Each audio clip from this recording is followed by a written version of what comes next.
Hello guys, প্রথমে TikTok video দেখবো, তারপরে তোমাদের করা ফানি কমেন্টস পড়বো। Let's go. মেয়ে হলে লাইক করো, ছেলে হলে কমেন্ট করো, আর কিছু না হলে কিছু করার দরকার নেই।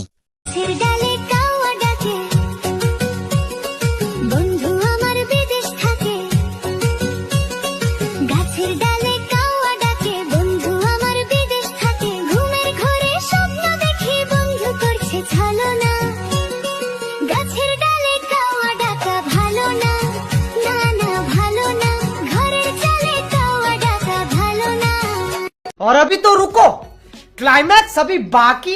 ছোট গাছে ডাব দেখি এখনই লড়ে,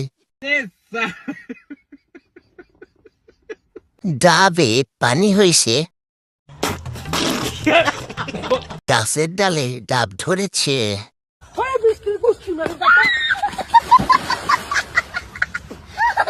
গাছ ভালো নয়, তাই ফলের এই অবস্থা। আর একটু বড় হলেই লড়বে।